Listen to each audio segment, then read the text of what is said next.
Gators and Tide kick off at 3:30 today. Mark Rogers TV here to preview Alabama and Florida. Will the Tide be dominant this season in 2014? And will the Gators be back in true Florida form?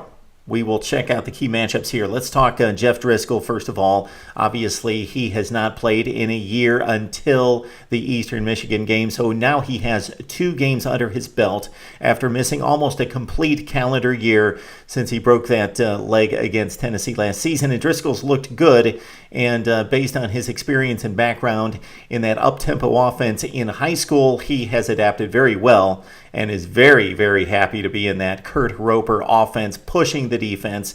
Alabama, historically, under Nick Saban, that's been the one bugaboo that at least is the perception, and some of it based on reality, that the accurate, quick tempo offense and the quarterback who can move around, avoid the rush, and also move the football downfield, move the chains, and keep it going, and have no issue with the play clock, is the quarterback who hurts the Tide, i.e., of course, the blueprint, Johnny Manziel. Jeff Driskel is not Johnny Manziel, but he's more of a capable quarterback than given credit because of the playmakers who have not been around him in the past. Driskel has put up much better numbers, albeit against Eastern Michigan and against Kentucky, and the Gators just barely getting by the Wildcats in triple overtime at home in the Swamp. Does that bode well for this game? Maybe not, but maybe they were looking past the Wildcats. Maybe just a bad matchup.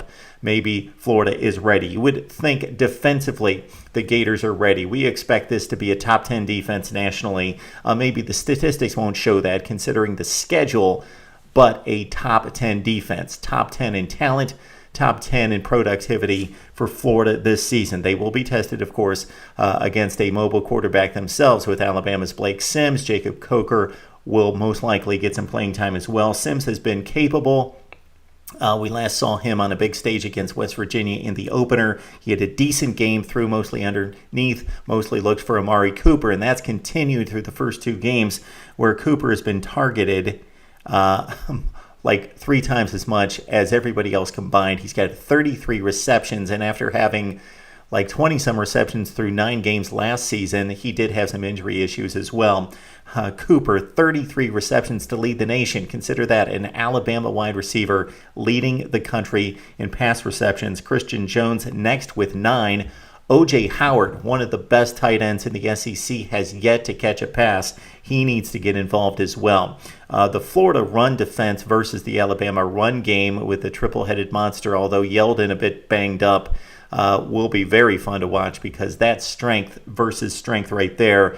And everybody's eyeing that matchup of Amari Cooper versus Vernon Hargreaves. And does that free up other receivers? Even if Amari Cooper is held in check, that the Florida defense had issues in the secondary covering Kentucky. The Wildcats threw for 369 yards. Of course, some of that was padded during the overtimes, but 369 against the Florida defense through the air and 3 touchdown passes. So Alabama, even if Amari Cooper can't get loose for a ton of big plays, if they can hit him a few times, 4 to 6 times against Vernon Hargreaves, if that's the matchup play after play in one-on-one, then maybe with DeAndrew White, a key contributor coming back after missing 2 games with 6 receptions against West Virginia.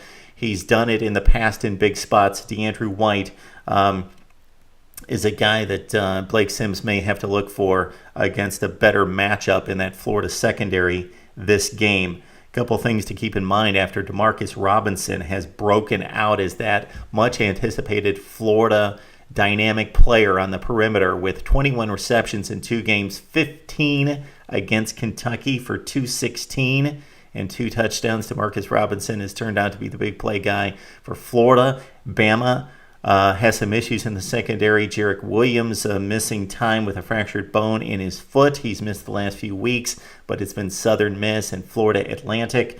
And Nick Perry, he will be out for the first half after being suspended in the Southern Miss game. Again, a first half suspension against Florida for Nick Perry, so the Tide a bit banged up at safety.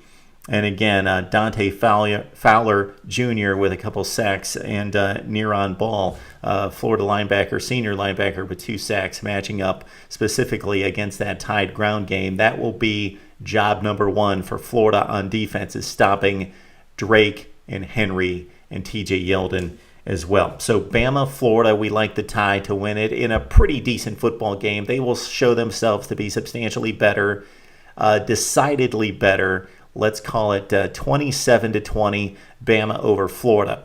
Would love to hear what you have to say about this one, because this could be the breakout game for the Gators to show that they're back, or just more Alabama domination in the SEC as they look down the road toward LSU, Texas A&M, and of course the Iron Bowl. Let's talk about it right here on Mark Rogers TV.